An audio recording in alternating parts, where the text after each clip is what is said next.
diceritakan langsung oleh yang punya peran di dalamnya, bukan cerita fiksi atau karangan belaka.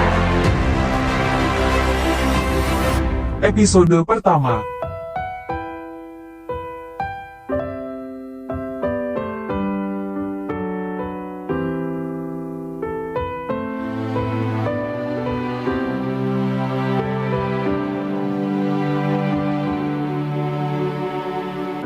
Sungguh malang nasib wanita itu. Di balik keberuntungan yang tiada hari tanpa kasih sayang, kegagalan selalu datang silih berganti dengan kegagalan-kegagalan yang baru. Ucap wanita itu dalam buku pribadinya.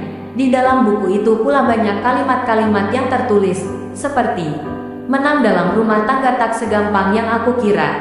Mungkin suratan takdir atau mungkin sudah takdirku. Pada tahun 1988 bulan Oktober, wanita itu pertama kalinya mengenal yang namanya cinta, dan cinta itu pula yang membawanya ke pelaminan. Pada tahun 1989 bulan Juni tanggal 17, wanita itu menikah dengan seorang pria yang tinggalnya lumayan jauh. Bukan lagi antar desa, melainkan antar provinsi. Selang 1 tahun menjalani hidup bersama membina rumah tangga yang harmonis dengan pria tersebut, dikaruniailah seorang anak laki-laki tepatnya di tanggal 17 Januari tahun 1991.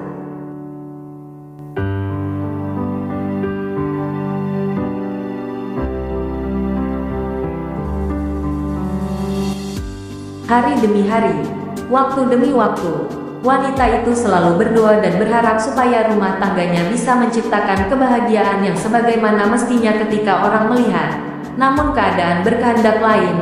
Hampir setiap hari masalah bermunculan satu persatu hingga sampai pada akhirnya permasalahan menjadi rumit dan tidak ada titik terang. Perceraian pun terjadi dengan mudahnya tanpa memikirkan buah hatinya yang masih kecil. Ketika wanita itu berpamitan sama keluarga pria itu, dari beberapa saudara pria itu, hanya satu saudara yang peduli dan merasa kasihan dengan wanita itu dan berkata, "Nanti ketika anak kamu besar, ajak main ke sini, karena bagaimanapun juga di sini ada ayahnya." Wanita itu hanya bisa menjawab iya. Lalu wanita itu pun pulang kembali ke rumah orang tuanya dengan putranya yang masih berusia kurang lebih 2 tahun.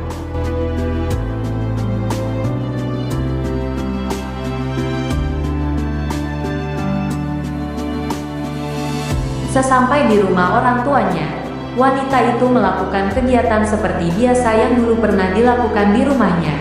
Hanya keadaan sedikit berbeda karena ada bayi yang harus diurus, dirawat dan dijaga. Salju yang turun saat-saat sebelum fajar pun tiba. Wanita itu pun mulai buka usaha kecil-kecilan demi masa depan anaknya. Setiap hari wanita itu berjualan di depan rumahnya. Buka dari jam 7 pagi hingga malam.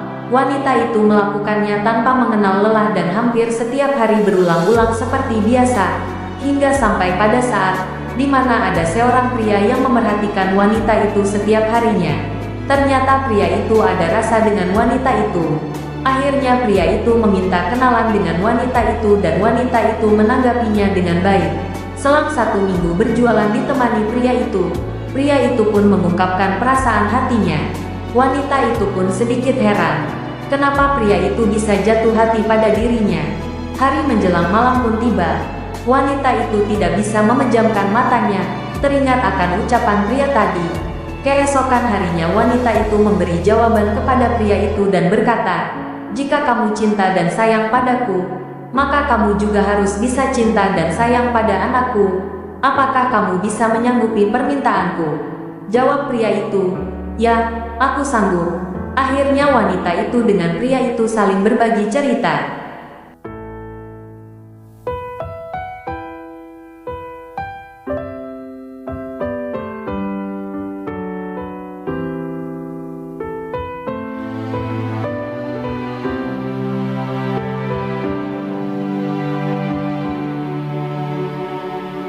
Satu hal yang sama pada saat yang bersamaan bisa menjadi sesuatu yang baik atau buruk. Pria itu pun tidak butuh waktu lama untuk membicarakan keseriusan menjalin rumah tangga dengan wanita itu dan berkata, "Apakah sudah tepat waktu untuk melamar kamu?"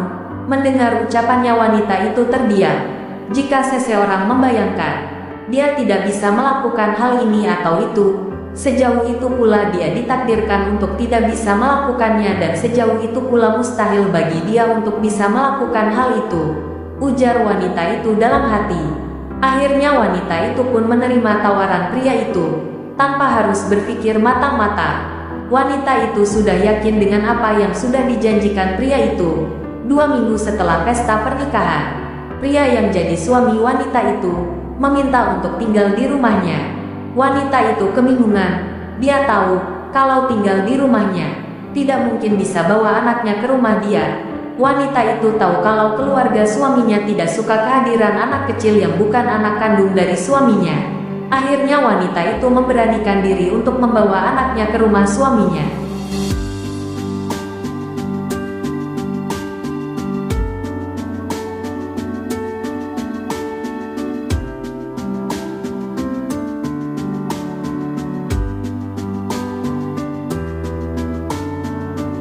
Menjadi baik bukanlah tugas yang mudah.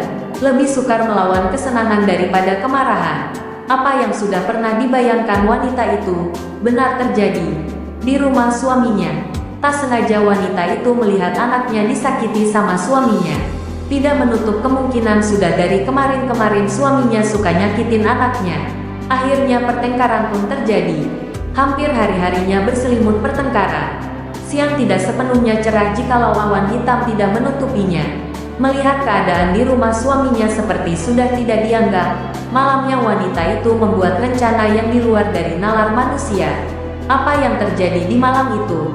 Tepatnya jam 12 malam ke atas, wanita itu membangunkan anaknya yang sudah tertidur lelap dan mengajak bunuh diri dengan menyelam ke sumur. Namun, entah anaknya yang sudah tahu bahwa menyelam ke sumur bisa meninggal, atau malaikat masih menjaganya. Si anak tidak mau melompat masuk ke sumur. Akhirnya ibunya yang pertama melompat ke sumur. Melihat ibunya masuk ke dalam sumur, si anak justru teriak minta tolong. Dan datanglah orang-orang untuk menolong ibunya. Keesokan harinya, wanita itu membujuk anaknya supaya mau tinggal dengan neneknya. Akhirnya si anak mau mengikuti apa yang ibunya katakan.